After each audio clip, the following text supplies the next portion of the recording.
স্বাধীনতা যুদ্ধে প্রথম শহীদ হয়েছে, যেই শহীদকে বীর শ্রেষ্ঠ বলে ঘোষণা করা হয়েছিল, সেই বীর শ্রেষ্ঠটি হচ্ছে দাস পার্টির প্রতিষ্ঠাতা জগৎজ্যোতি দাস, যাকে তৎকালীন আপনার প্রবাসী সরকার গেজেট প্রকাশ করেছে।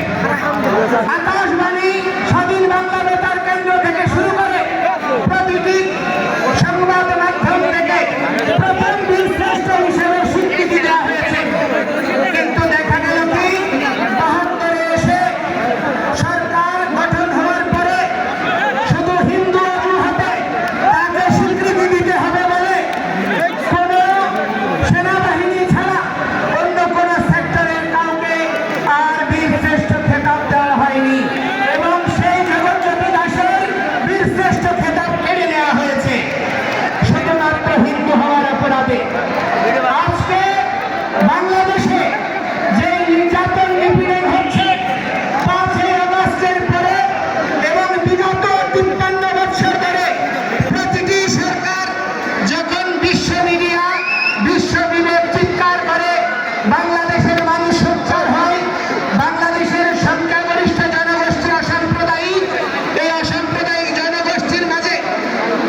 দাবিকে ভিন্ন খাতে প্রবাহিত করার প্রচেষ্টা করবেন না।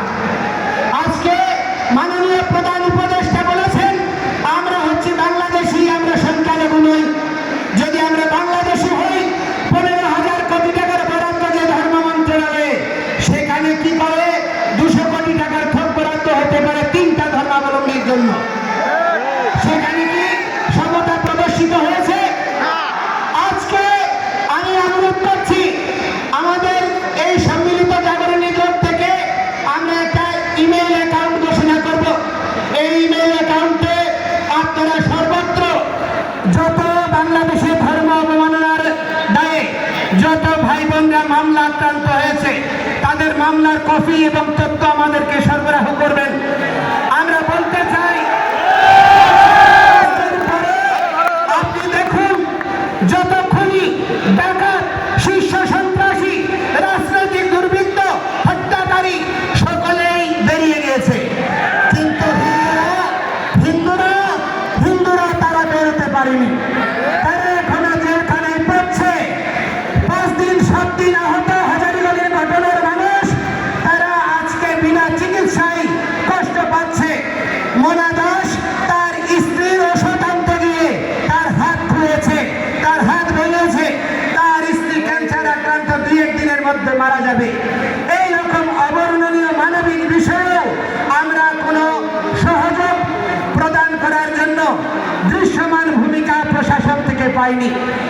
আমি চট্টগ্রামের কৃতি সন্তান বিশ্বনাগরিক ডক্টর মোহাম্মদ ইউনূসকে বলবো, আপনি দেশে পরিবর্তন আনতে চেয়েছেন, আমরাও পরিবর্তনের সমর্থক।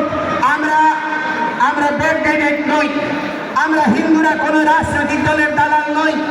বাংলাদেশে পরিসংখ্যান করে দেখুন, হিন্দুরা প্রতিটি রাজনৈতিক দলকে ভোট দিয়েছে। এই দুর্বলতা, হিন্দুদের প্রতিটি রাজনৈতিক দলের প্রতি সমর্থন, এই দুর্বলতায় আজকে হিন্দুদেরকে দেশ ছাড়া, বিজয় ছাড়া করার জন্য বাধ্য করছে। আমরা আজকে থেকে আর কোন রাজনৈতিক দলের সমর্থক নই।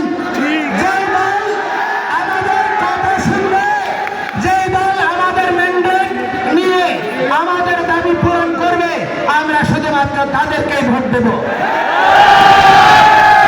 আমাদেরকে ছাড়া যদি এই যে সংবিধান সংস্কার কমিশন গঠন করা হয়েছে, সেখানে যদি আমাদের কমিশনগুলোতে সংখ্যালঘু প্রতিনিধি না দেওয়া হয়, আমাদের যে ধর্মীয় আইন, পারিবারিক আইন এবং দেশে সহাবস্থান, সাম্য, নিরপেক্ষতার ভিত্তিতে সংবিধানে যদি আমাদের অবস্থান সুনিশ্চিত না হয়, কোনো পরিবর্তন আমরা মেনে নেব না।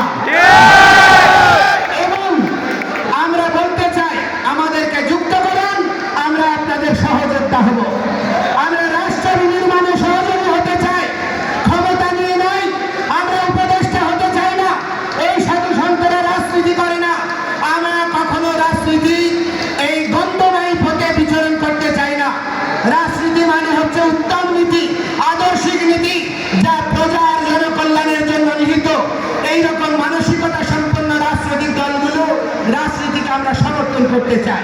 সেজন্য আমি আপনাদেরকে বলবো, দয়া করে আমাদেরকে নিয়ে ছিনিমিনি খেলবেন না এবং এই আগ্রহ অবশ্যই দ্রুততম সময়ে পরিপূরণ করুন। আমাদেরকে ইন্ডিয়ার দালাল, আমাদেরকে আওয়ামী লীগের দালাল এইসব ট্যাগ দিয়ে বহু রাজনীতি করেছেন, বহুদিন চালিয়েছেন, আর চালানো যাবে না। আজকে আমরা আর বিভক্ত নই। আজকে নারায়ে তাকবীর, আল্লাহু আকবার, এটি আল্লাহর পবিত্র নাম। এটি যদি জামায়াত ইসলামী নিলে দোষ না হয়, এটা সৌদি আরবের যদি স্লোগান না হয়, জয় শ্রীরাম, আমার প্রভুর আরাধ্য, জয় আমার আরাধ্যের নাম, আমার ভগবানের নাম, আমার প্রভুর নামকে কি করে তোমরা ভাই আরএসএস এর ট্যাগ দিচ্ছ, বিজেপি এর ট্যাগ দিচ্ছ? এটা কি ধর্ম অবমাননা নয়? আমি বলতে চাই, এই সীতাকুণ্ড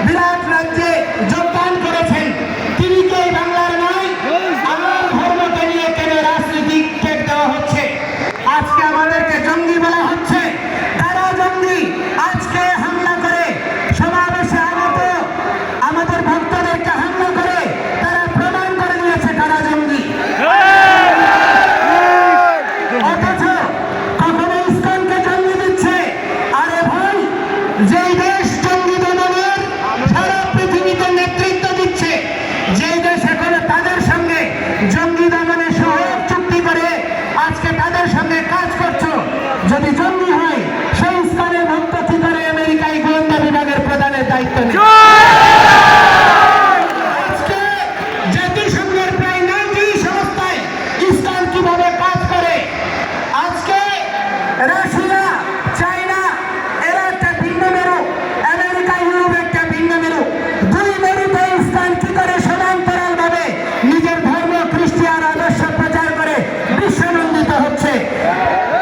তাহলে ইউরোপ, আমেরিকা নয়, আরবীয় দেশগুলোতে ইসলাম গঠনমূলক ভূমিকার জন্য বিশ্বনন্দিত। দালাই লামা থেকে শুরু করে আপনার নেলসন ম্যান্ডেলা ফাউন্ডেশন থেকে শুরু করে পৃথিবীর সমস্ত সাম্প্রদায়িক জনগোষ্ঠী এবং তার প্রতিনিধিত্বকারীরা আজকে ইসলামের কার্যক্রমকে প্রশংসা করছে। আর এই বাংলাদেশে তাকে জঙ্গি, সন্ত্রাসী, ধর্মান্ধরূপে প্রতিষ্ঠা করার প্রচেষ্টা করছে। আমরা কি কোনো কেউর ঘরে আগুন দিয়েছি? আমরা কি কেউর ঘরে আগুন দিয়েছি? আমরা কোনো মানুষকে হত্যা করেছি? আমরা কেউ জায়গা দখল করেছি? আমাদের জায়গা, আমাদের সম্পত্তি আমরা উদ্ধার করতে গিয়ে আজকে আমাদেরকে বন্ধুদস্যু তকমা দেওয়া হচ্ছে। বাংলাদেশ সরকার অর্পিত সম্পত্তির নামে আপনার কর খোয়া করে অধিকাংশ সম্পত্তি স্থায়ী খাস করে নিয়েছে। কোন মুসলমানের কোন সম্পত্তিকে খাস করার দুঃসাহস দেখাতে পেরেছে? আজকে বাংলাদেশে অধিকাংশ শিক্ষা প্রতিষ্ঠানের জায়গার দাতা হচ্ছে হিন্দুরা, অথচ সেইখানে আজকে আমরা বঞ্চিত। আমাদের প্রার্থনা করার জায়গা নেই, পূজা করার জায়গা নেই।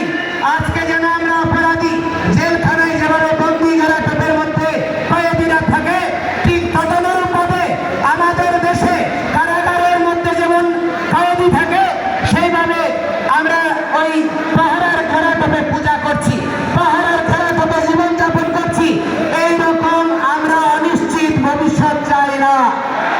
আমরা বাংলাদেশের বৃহৎ জনগোষ্ঠীর সঙ্গে একই সাথে অবস্থান করতে চাই, একসাথে চলতে চাই, একটা আদর্শিক বাংলাদেশ বিনির্মাণ করতে চাই। এই প্রচেষ্টাকে দুর্বলতা মনে করবেন না। আমি আপনাদের বক্তব্য দীর্ঘায়িত করব না। আমি আপনাদেরকে বলতে চাই, সারা পৃথিবীতে আজকে দেখা যাচ্ছে যে মানুষ মানবিকতার কথা বলছে, সারা পৃথিবীতে অসাম্প্রদায়িকতার কথা বলছে, ধর্মনিরপেক্ষতার কথা বলছে, কিন্তু অতিশয় দুর্ভাগ্যের বিষয় আমার বাংলাদেশে রাষ্ট্র ধর্ম ইসলাম করতে চায়, একটা ধর্মীয় রাষ্ট্র বানাতে চায়, কিন্তু অন্য দেশে আপনার কি করতে চাই? ধর্মনিরপেক্ষ রাষ্ট্র চায়। এইরকম বিচারটা আমরা সহ্য করতে পারি না। রাষ্ট্রের 4টা মূলনীতি অক্ষুণ্ণ রেখে আমাদের সহাবস্থান সুনিশ্চিত করে যদি আপনারা এগিয়ে না যান, তাহলে এই রাষ্ট্র বিভক্ত হতেই থাকবে। আমি অনুরোধ করব, বাংলাদেশের স্বাধীনতার সময় থেকে এবং স্বাধীনতার পূর্ববর্তী হাসান শহীদ সোহরাওয়ার্দী, মাওলানা ভাসানী, শেরে বাংলাকে ফজলুল হক,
খোদাই বাবুকে, এই উত্তরাঞ্চলের ক্ষত্রিয়দেরকে আপনারা খাদ্য বীর্য, ক্ষত্রিয়রা রাষ্ট্র শাসন করেছে, ক্ষত্রিয়রা পৃথিবীকে ভগবান শ্রীকৃষ্ণ আর শ্রীরামের মতো আরাধ্যকে জন্ম দিয়েছে। আপনারা দুর্বল হবেন না, ঐক্যবদ্ধভাবে অবিভক্ত একটি সমাজের দ্বারা প্রতিরোধ আন্দোলন গড়ে তুলুন। আমরা যেখানে সমাবেশ হবে সকলে যোগদান করুন এবং সুশৃঙ্খলায়িতভাবে আমাদের এই চলমান আন্দোলনকে বজায় রাখুন। আপনারা প্রত্যেকে যার যা সামর্থ্য আছে, অর্থ আছে, তা দিয়ে এই আন্দোলনকে সহযোগিতা করুন। আর বিভক্ত নয়, প্রতিষ্ঠা নয়, আজকে সন্ত সমাজ মাঠে নেমেছে, আপনারা সকলে যোগদান করুন এই প্রার্থনা জানিয়ে। এবং দেখুন বিশ্ব মিডিয়া এই যে এখানে কপ মেরেছে, এখানে আহত করেছে আরো 2 জন, তারা এখন 3 জন হসপিটালে আছে গুরুতর। আমরা এর দ্রুততম সময়ে বিচার চাই এবং বলতে চাই চট্টগ্রামে যারা ইসলামের ভক্তদেরকে, হিন্দুদেরকে ধরে ধরে হত্যার হুমকি দিয়েছে তাদেরকে দ্রুত সময়ে গ্রেপ্তার করে তাদেরকে আইনের আওতায় আনতে হবে। এর ব্যত্যয় হলে প্রতিটি হিন্দু নরনারী বাংলাদেশের সর্বত্র এই আন্দোলনে ঝাঁপিয়ে পড়বে। দয়া করে আমাদেরকে সংক্ষুব্ধ করবেন না, আমরা রাষ্ট্র বিনির্মাণে সহযোগী হতে চাই। সুতরাং আমাদেরকে সহযোগিতা হওয়ার জন্য সুযোগ দিন। আমরা সবাইকে ধন্যবাদ জানিয়ে আমার বক্তব্য এখানে শেষ করছি। শুভ প্রণাম।